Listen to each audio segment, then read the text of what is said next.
Hello, welcome to Dungeon Drawers Podcast. I'm your host, Justin. Today we're reviewing the new 52 Superman Volume 1, What Price Tomorrow? Written by George Perez from Teen Titans fame, with art by Jesus Merino and Nicola Scott. And I got some new 52 books in the background. Nobody answered if I wanted, if you guys, I asked you guys in the previous review, did you guys want like single issues in the background or trades? Nobody answered, so I just got random new 52 trades, which I got a couple, but I just picked those ones because I don't really have a lot of Superman books, so I thought that would be better than a couple Superman books. Yeah, so George Perez did the cover, but the interior art looks like that. Which by the way, I gotta say, let's find an issue with Nicola. There's Nicola Scott's art, which is not as good, in my opinion. Not as good. So I gotta say, man, I love New 52's, like, Superman costume by Jim Lee, which Jim Lee designed the New 52 Superman costume with the collar and the lines across the suit. Which at first I didn't like this design, but I kind of grown to love it. And like the New 52 Superman's, it's kind of edgy. Which this takes place like 5 years after Superman's been active. He had an old costume where it was very similar to the Superboy costume, where it was just him in a t-shirt and jeans with a cape. They actually showed it like a couple times in flashbacks, which you can get. There is like a Superman Action Comics New 52 book where you get to see Superman in that costume. I was trying to see if I can find it to show you guys the Superman's original costume in the New 52 universe. Kind of hard to find it. God damn it. Here it is. There's Superman's original costume in the New 52 universe. So you can see he's just wearing like a t-shirt and pant and jeans. I think that's jeans. Some kind of boots, like construction boots or whatever. Oh man. He's stopping the train here. Yeah. So that was like his original costume in the New 52 universe. Which, if people don't remember what the New 52 universe was, it was basically in Flashpoint.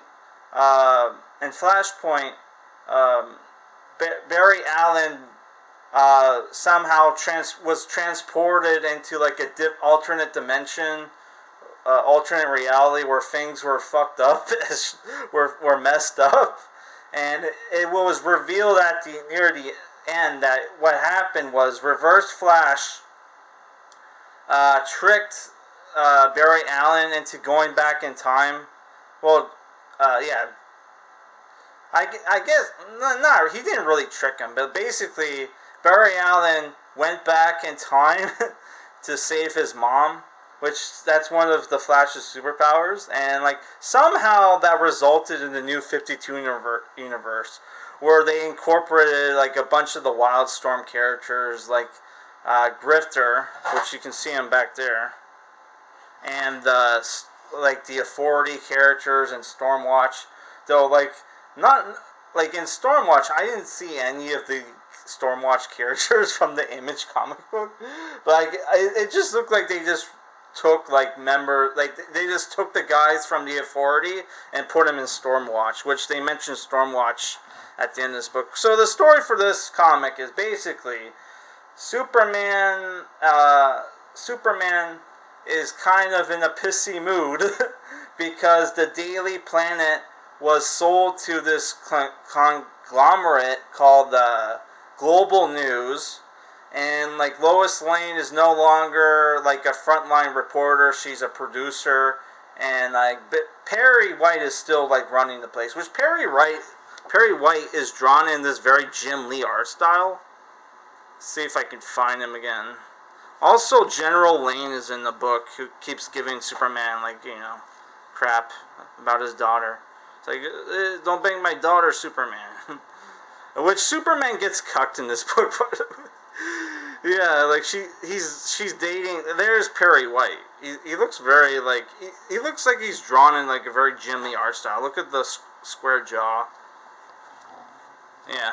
So yeah, like yes, Superman's in a pissy mood because you know he doesn't like the fact that like you know they're being bought out. That you know the Daily Planet was the old building was demolished, and they all get put in this new building, right? And the place is run by some guy named Edge, Morgan Edge or whatever. Not Morgan Edge. I think his last name was Edge. I can't remember his first name. Yeah, so Superman's in a pissy mood, and what's going on is basically you have these aliens that show up, which one's like made out of fire. You can see I'm fighting. One of them is like invisible.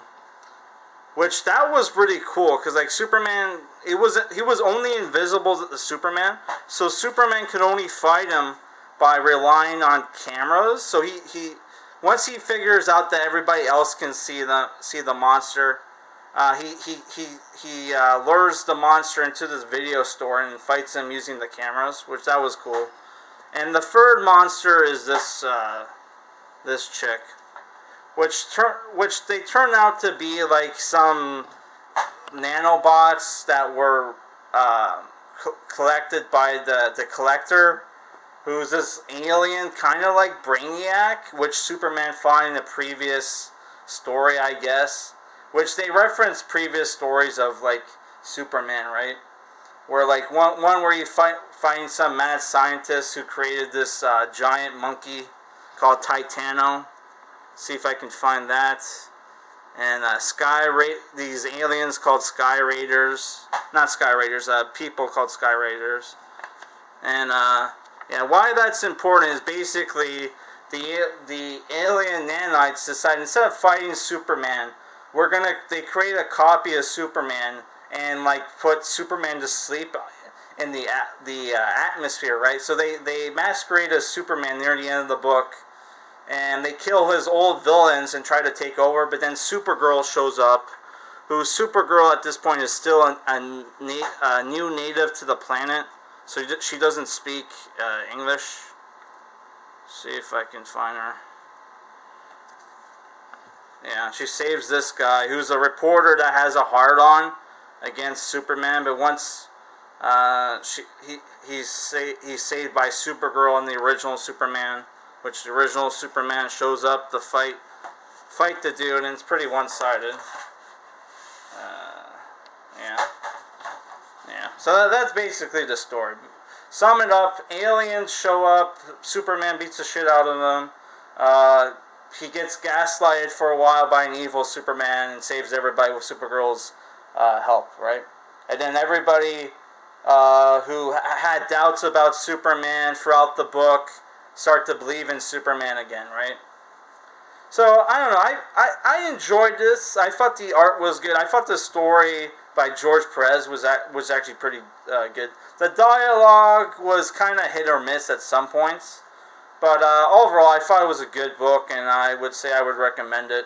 Didn't buy it back in the day, though, when I was collecting New 52, because, you know, I was trying to get the obscure books like Hawk and Dove, Savage Hawkman, Animal Man, and All-Star Western, which wasn't as good as the Jonah Hex series beforehand, even though it was written by the same two guys, but it was still pretty good.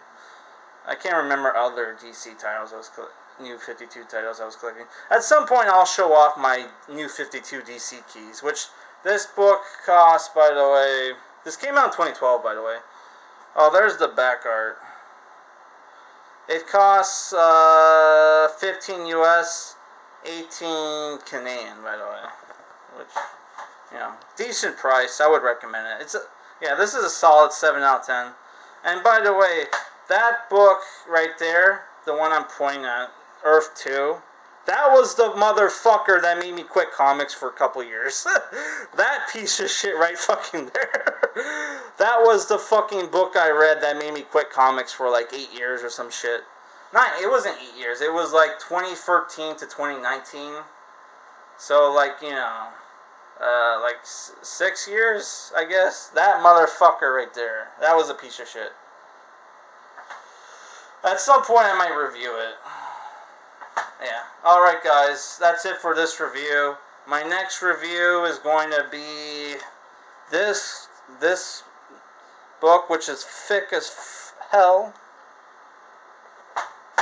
Paid $50 for it. It's a good price for considering it's like 20 issues or whatever. Yeah. So this is going to take me a while to read. So when next time I go to the comic book shop, which is going to be next week, I'll make sure to pick up a few single issues for us to review, some new comics or whatever. Maybe not new comics. Maybe 1 or 2 new comics. And I'll review that in the meantime while I'm reviewing this, which this could take me, depending on how good it is. Like, the thing with these, like, omnibuses, they usually, depending on how good they are, they usually take me from 2 weeks to a month. So, depending on how long it takes for this review to come out, you'll know if it's good or not. Alright guys, that's it for this review. Peace.